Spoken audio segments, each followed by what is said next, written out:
Hello everyone.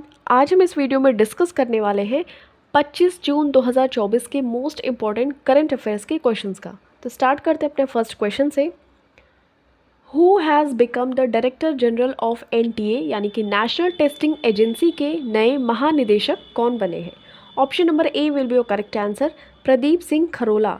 Okay, और प्रदीप सिंह खरोला ने replace किया है सुबोध कुमार सिंह को, और ये बन गए हैं अब new director general of national testing agency that is NTA. ध्यान में रखना है कि Kharola is the CMD of Indian trade promotion organisations also.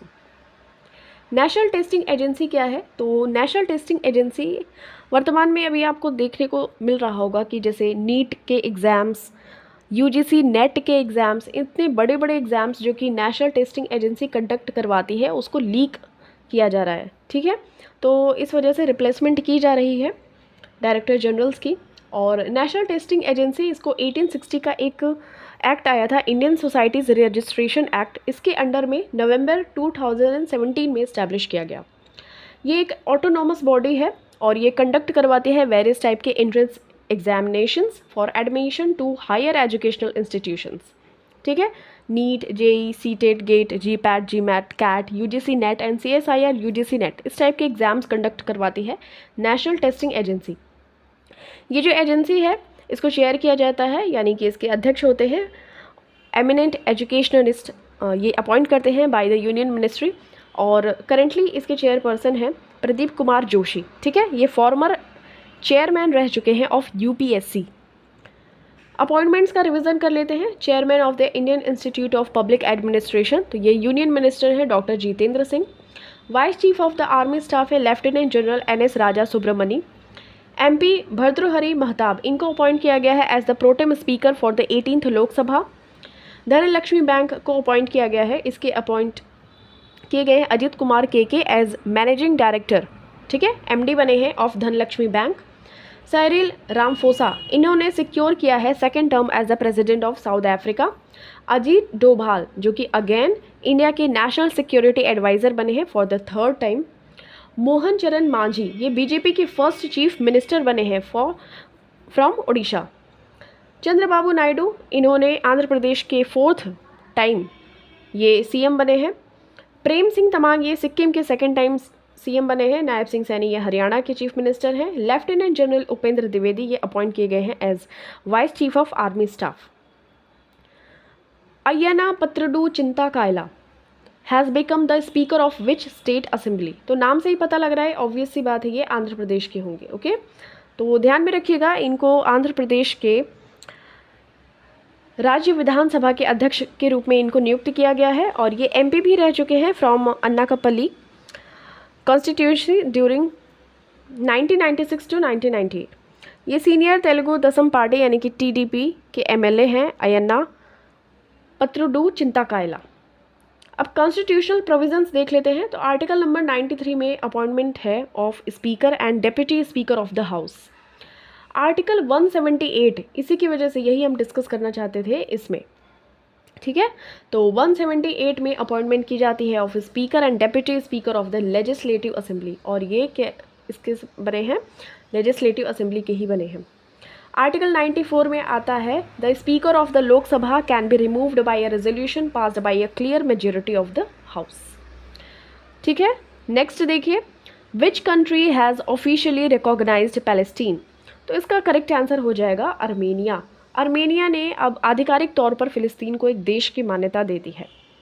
तो ध्यान में रखिएगा कि जो इज़राइल गवर्नमेंट है, इज़राइल और फ़िलिस्तीन में बहुत सारी लड़ाइयाँ वगैरह होती रहती हैं, तो वो उसको नहीं मानता। लेकिन जो आर्मेनियन फॉरेन मिनिस्ट्री है, इन्होंने ऑफिशियली अनाउंस कर दिया है recognition of the state of Palestine.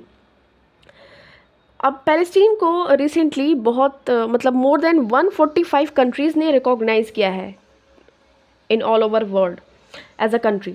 Some time ago एक रेजोल्यूशन पास किया गया था to make Palestine a permanent member in the United Nations, तो जिसको कि इंडिया ने भी सपोर्ट किया था। ठीक है, नेक्स्ट देखिए, स्टेट ऑफ पैलेस्टीन के बारे में बात करें तो ये वेस्ट एशिया का एक पार्ट है जो कि एक कंट्री है, और यहाँ के जो प्रेसिडेंट हैं महमूद अब्बास, पीएम है मोहम्मद मुस्तफ़ा, कैपिटल्स हैं जेरूशलम और रमल्ला, और पॉपुलेशन है यहाँ की 50.4 लाख। ओके, नेक्स्ट देखिए, यहाँ पे आपको पता होगा कि यहाँ पे विवाद होता है गाज़ा पट्टी को लेके और इज़राइल और फ़िलिस्तीन के बीच में, और ये वेस्ट बैंक है और ये इसके कैपिटल्स है रामल्ला और जेरूशलम। आसपास की लोकेशंस देखें तो इजिप्ट है इधर और जॉर्डन है इधर, सीरिया है इधर, और ये मेडिटेरेनियन सी यानी कि भूमध्य सागर के पास में है। Where was the 53rd GST council meeting held? तो इसका करेक्ट आंसर हो जाएगा न्यू दिल्ली। ओके, निर्मला सीतारमण जी ने इसकी अध्यक्षता की थी 53rd नंबर की GST काउंसिल मीटिंग की। अब जो इसके की प्रोविजंस निकल के आए थे उसका हम डिस्कशन कर लेते हैं। तो रेलवे सर्विसेज में देखिए, such as platform ticket sale, retiring room facility, waiting rooms, cloak room facilities and battery operated car services, इनको एग्जेम्प्ट किया गया है, यानी इनको छूट मिली है from GST। Okay, hostel services की बात करें तो GST council exempted services by way of hostel accommodation outside. अगर जो एजुकेशनल इंस्टीट्यूशन से बाहर के हॉस्टल्स हैं उन पर ये जो GST काउंसिल ने एग्जेम्प्टेड मतलब छूट दी है GST की, और ये बताया गया है कि पर पर्सन पर मंथ 20,000 रुपीज़ ही ये लगाया जाएगा। और ध्यान में रखना है कि अगर उनका स्टे अप टू 90 डेज़ है तो ये सर्विस वो लोग अवेल कर सकते हैं। GST रिटर्न की बात करें तो डेडलाइन एक्सटेंड, यानी कि जो डेडलाइन होती थी फ्रॉम 30 अप्रैल तो उसको एक्सटेंड कर दिया गया है फ्रॉम 30 जून। ओके, तो टिल 30 जून अब जो भी मतलब रिटर्न्स भरने होते थे ये सभी कर सकेंगे लोग GST return. GST on carton boxes तो इसको रिड्यूस किया गया है 18 to 12। ओके, 18% पहले लगती थी, अब 12% लगेगी। सोलर कुकर से एक uniform GST rate of 12% recommended. Milk cans, चाहे वो किसी भी टाइप के कैंस हो लाइक स्टील, आयरन, एल्यूमिनियम, तो उन पे 12% का ही GST रेट लगेगा। स्प्रिंकलर्स जो होते हैं, all type of sprinklers including fire and water sprinklers will attract a uniform GST rate of 12%, तो 12% का इन पे भी GST लगाया जाएगा। GST काउंसिल ये मेंशन किया जाता है 279A(1) में, और ये ध्यान में रखना है GST council is responsible for making recommendations to the union and the states on important GST related issues. The GST regime came into force after the constitutional, ये 122nd 122 नंबर का अमेंडमेंट बिल आया था और both houses के द्वारा पास किया गया इसको 2016 में, और ये केम इनटू फोर्स या केम इनटू इफेक्ट 2017 में, 2017 से ये लागू हुआ। When is international Olympic day observed? तो इसका करेक्ट आंसर हो जाएगा 23 जून। ओके, तो 23 जून को हम मनाते हैं। थीम 2024 की बात करें तो let's move and celebrate. Okay, ये 1948 से इसको सेलिब्रेट किया जाता है, और ध्यान में रखिएगा Olympic games in Paris on 23 जून 1894, तो इस वजह से ये डेट को चूज़ किया गया है फर्स्ट टाइम। ओके, और इसी दिन international Olympic committee IOC was officially formed on the same day, तो ये आपको ध्यान में रखना है इस वजह से। 23 जून इंटरनेशनल वीडोज़ डे को भी हम सेलिब्रेट करते हैं, ऑब्जर्व करते हैं, तो ये बाय यूनाइटेड नेशंस सिंस 2011। 24 जून को हम international day of women in diplomacy, ठीक है, तो थीम 2024 की बात करें इस बार की तो women's leadership in multilateral diplomacy, ये इस बार की थीम है, ध्यान में रखिएगा। और वुमेन इन डिप्लोमेसी ये इसको 24 जून को हम सेलिब्रेट करते हैं to honour and recognise remarkable women in the field of diplomacy and decision making across the global. E medical visa facility has been launched between India and which country? तो भारत और किस देश के बीच में ई-मेडिकल वीज़ा की शुरुआत की गई है? तो ये बांग्लादेश और भारत के बीच में ई-मेडिकल वीज़ा फैसिलिटी को इंट्रोड्यूस किया गया है, ठीक है। तो जो बांग्लादेश से ट्रीटमेंट के लिए आते हैं इंडिया में, तो इस वजह से इसको स्टार्ट किया गया है। Along with this a new embassy will be opened in Rangpur Bangladesh for the people of the north western region of India. The two countries also inked an agreement to enhance railway connectivity, ठीक है। About Bangladesh के बारे में बात कर लेते हैं, तो कैपिटल है ढाका, करेंसी है टका, प्रेसिडेंट है मोहम्मद साहबुद्दीन चुप्पू, प्राइम मिनिस्टर है Sheikh Hasina, the parliament of Bangladesh is called a Jatiya Sangsad, ठीक है। Bangladesh was formed in 1971, India to train ये 15 Bangladeshi civil servants for the next 5 years. Qatar has signed a 15-year gas supply agreement with Bangladesh. Sharfudullah has become the first Bangladeshi umpire to be included in ICC Elite Panel.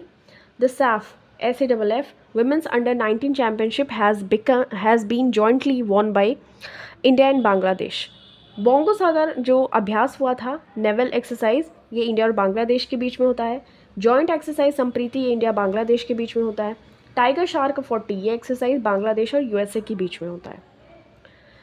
Where does the Ambubachi Mela begin? तो अम्बुबाची मेला कहाँ से शुरू होता है? इसका correct answer हो जाएगा Kamakhya temple से. ठीक है, ये कामाख्या टेम्पल है असम में और ये हिंदू मेला होता है और इसको 22 से 26 जून तक सेलिब्रेट किया जाता है. ये 4 दिन का मेला होता है. इसमें क्या होता है ना कि जो गॉडेस कामाख्या है, देवी कामाख्या है, उनका जो एनुअल मेंस्ट्रुएशन साइकिल होता है उसको एक तरीके से सिम्बोलाइज करने के लिए उनकी फर्टिलिटी को, वेमेनहुड को, इसको सेलिब्रेट किया जाता है. ठीक है, तो ये ध्यान में रखना है, कामाख्या टेम्पल में ये होता है. और इसको monsoon season that happens to fall during the Assamese month Ahar around the middle of June, ये इसी टाइम पे स्टार्ट किया जाता है, मिडल ऑफ जून यानी कि 22 से 26 जून. ठीक है, मॉनसून सीजन में इसको स्टार्ट किया जाता है. अब ध्यान में रखना है कि आपको ये जो कामाख्या टेम्पल है, it is situated on Nilanchal hill and adjoining the southern bank of Brahmaputra river in Guwahati. It is regarded as one of the oldest of the 51 शक्ति पीठ in India. तो 51st नंबर का, 51वां नंबर का जो शक्ति पीठ है वो है Kamakhya temple. How many medals were won by the Indian archers at the Archery World Cup 2024 Stage 3 held in Antalya, तुर्की? ठीक है, तो इसका करेक्ट आंसर हो जाएगा 4 मेडल्स. तो ये तुर्की में अभी ये आर्चरी वर्ल्ड कप 2024 हुआ है. तो 22 ईयर्स ओल्ड धीरज बोम्मदेवरा ने 2 ब्रॉन्ज मेडल जीता है फॉर इंडिया. और ध्यान में रखिएगा टोटल हमारे 4 मेडल्स हमें मिले हैं, 1 gold, 1 silver and 2 bronze. Okay, next archery world cup 2024 की बात कर लेते हैं. तो the first archery world cup in the present format was organised by the World Archery governing body World Archery in 2006. ठीक है, तो 2006 में फर्स्ट टाइम इसको स्टार्ट किया गया था, फिर एनुअली इसको स्टार्ट किया गया तभी से. और 2024 का जो इवेंट है वो 18th नंबर का ये इवेंट है. वर्ल्ड आर्चरी की बात करें तो इसको फाउंड किया गया 1931 में to develop and govern the sport of archery in the world. Members है 168 कंट्रीज, हेडक्वार्टर्स है लुसाने, स्विट्ज़रलैंड. स्पोर्ट्स का रिविज़न कर लेते हैं, स्पोर्ट्स न्यूज़. तो 48th नंबर का जो एडिशन था of Copa America football tournament, ये यूनाइटेड स्टेट्स में स्टार्ट होगा. Neeraj Chopra won his first gold medal at the Paavo Nurmi games. Where did the 43rd world medical and health games take place? तो इसका correct answer हो जाएगा Saint ट्रोपेज, France. तो 43वें विश्व चिकित्सा और स्वास्थ्य खेलों का आयोजन हुआ था सेंट ट्रोपेज, फ्रांस में.